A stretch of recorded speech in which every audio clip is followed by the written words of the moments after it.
নমস্কার। নির্বাচন সংক্রান্ত আজকে আমাদের ভিডিও হচ্ছে ভোটার স্লিপ এবং বুথ স্লিপের পরিচয়। কি এই ভোটার স্লিপ, কি এই বুথ স্লিপ জেনে নেবো এই ভিডিওর মাধ্যমে। কখন প্রদান করবেন এই স্লিপগুলো, কে কে বা কোন অফিসার প্রদান করবেন এই স্লিপ, কিভাবে আরসিতে জমা করবেন, কোন প্যাকেটে জমা করবেন, সমস্ত কিছু এই ভিডিওর মধ্যে আমরা জানতে পারবো। তো রিকোয়েস্ট করবো চ্যানেল সাবস্ক্রাইব করার জন্য এবং ভিডিওটি শেষ পর্যন্ত দেখার জন্য। তো আসুন শুরু করা যাক। স্ক্রিনে আপনারা ভোটার স্লিপের নমুনা দেখতে পাচ্ছেন। এই ভোটার স্লিপ P-1 ডেতে ডিসি থেকে পর্যাপ্ত পরিমাণে দিয়ে দেওয়া হবে। মোটামুটি 1200 যদি ভোটার থাকে 1400 ভোটার স্লিপ আপনাকে দিয়ে দেওয়া হয়। প্রতিটি বান্ডিলে 100টি করে ভোটার স্লিপ থাকবে। এই ভোটার স্লিপগুলি P-1 ডেতে স্ট্যাম্প দিয়ে দেবেন। এছাড়াও পোলিং অফিসার সিগনেচার করবেন এই ভোটার স্লিপে। পোলিং অফিসার অর্থাৎ সেকেন্ড পোলিং অফিসারের কাছে এই ভোটার স্লিপ থাকবে। সেকেন্ড পোলিং অফিসার এই ভোটার স্লিপে সিগনেচার করবেন। ভোটার বুথে প্রবেশ করার পর তিনি ফার্স্ট পোলিং অফিসারের কাছে আসবেন। ফার্স্ট পোলিং অফিসার তার নাম ধরে ডাকবেন এবং সিরিয়াল নাম্বার ধরে ডাকবেন। আইডেন্টিফাইড হবেন তিনি, বা আইডেন্টিফিকেশন করা হবে এই ভোটারের, এবং তারপর সেকেন্ড পোলিং অফিসারের কাছে ভোটার আসবেন। সেকেন্ড পোলিং অফিসার 17 রেজিস্টারে এই ব্যক্তির সমস্ত তথ্য লিখবেন, তাকে দিয়ে সিগনেচার বা এলটিআই বা লেফট হ্যান্ড থাম্ব ইমপ্রেশন নেবেন এবং এই ভোটার স্লিপ পূরণ করবেন। ভোটার স্লিপে দেখুন প্রথমে আছে ইলেকটোরাল রোল সিরিয়াল নাম্বার, অর্থাৎ ওই ব্যক্তির ভোটার লিস্টে তার সিরিয়াল নাম্বার কত সেটা উল্লেখ করতে হবে। এখানে আমরা লিখছি, ধরে নিচ্ছি 198। Serial number of elector as entered in 17 register. 17 রেজিস্টারে সেকেন্ড পোলিং অফিসার যত রানিং সিরিয়াল নাম্বারে ওই ব্যক্তিকে সাইন করিয়েছেন সেই রানিং সিরিয়াল নাম্বার এখানে লিখতে হবে। তো আমরা ধরে নিচ্ছি 17 রেজিস্টারে ওই ব্যক্তির রানিং সিরিয়াল নাম্বার বা ওই ব্যক্তির সই আছে 25 নম্বরে, তাই এখানে দেখুন 25 নম্বর বা 25 লেখা হয়েছে।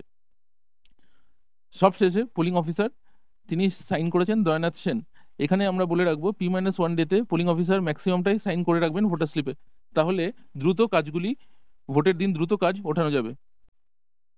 সেকেন্ড পোলিং অফিসার এই ভোটার স্লিপ ভোটারের হাতে দেবেন।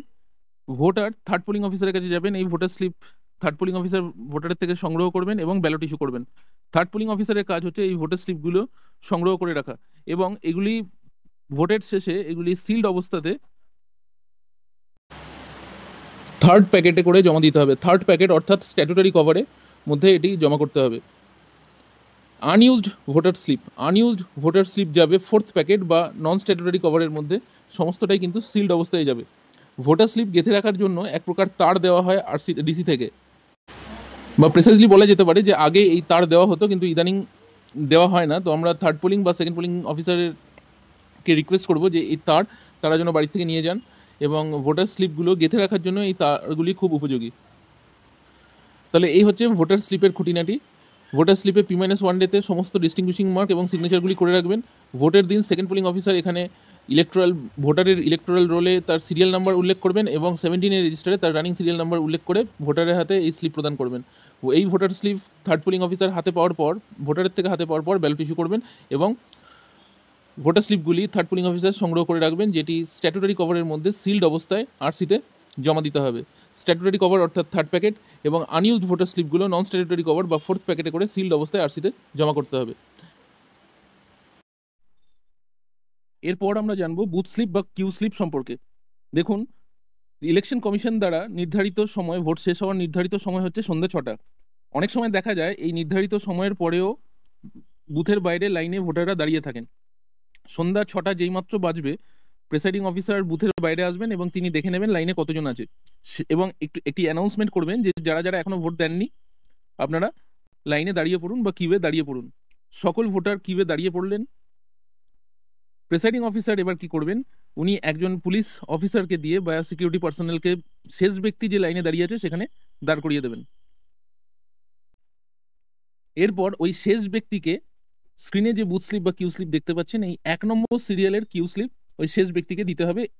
এমন করে করে বুথের যে দরজার কাছে যে ব্যক্তি আছে দাঁড়িয়ে আছে, সে সব থেকে শেষ বুথ স্লিপটি হাতে পাবেন। এই বুথ স্লিপ নিয়ে ভোটাররা বুথে প্রবেশ করবেন এবং তারা ভোট দেবেন। এই বুথ স্লিপ প্রেসাইডিং অফিসার ব্যতীত বাকি যারা অফিসার আছেন তাদের মধ্যে কেউ একজন সংগ্রহ করবেন। জেনারেলি ফার্স্ট পোলিং অফিসার এগুলি সংগ্রহ করবেন, এবং এগুলি সিক্সথ প্যাকেটের মধ্যে সিলড অবস্থায় আরসিতে জমা দেবেন। বুথ স্লিপ P-1 ডেতে টোটাল যে সংখ্যক ভোটার থাকবে তার 10% বুথ স্লিপ তৈরি করে রাখবেন। বুথ স্লিপ আরসি থেকে পর্যাপ্ত পরিমাণে দেওয়া হবে, যদি মনে করেন যে এই বুথ স্লিপে হবে না, তাহলে সেই ক্ষেত্রে সাদা কাগজে ডিস্টিংগুইশিং মার্ক দিয়ে একটি সিরিয়াল নাম্বার কন্টিনিউশন করতে পারেন, সিরিয়াল নাম্বার লিখে দিতে পারেন এবং প্রেসাইডিং অফিসারকে সাইন করতে হবে ওই সাদা কাগজের ডিস্টিংগুইশিং মার্কের পাশে।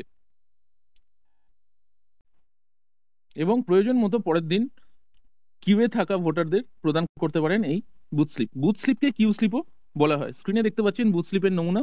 কিউ স্লিপটা আমরা ব্র্যাকেট দিয়ে লিখে দিয়েছি আপনাদের সুবিধার্থে। সিরিয়াল নাম্বার দেখুন 1 করেছি। 1000 ভোটার থাকলে আপনাকে 100 বুথ স্লিপ বা কিউ স্লিপ P-1 ডেতে তৈরি করে রাখতে হবে। পোলিং স্টেশনের নম্বর দেওয়া হয়েছে 198, ডিস্টিংগুইশিং মার্ক দেওয়া হয়েছে এবং ডান দিকে প্রেসাইডিং অফিসার স্বাক্ষর করেছেন।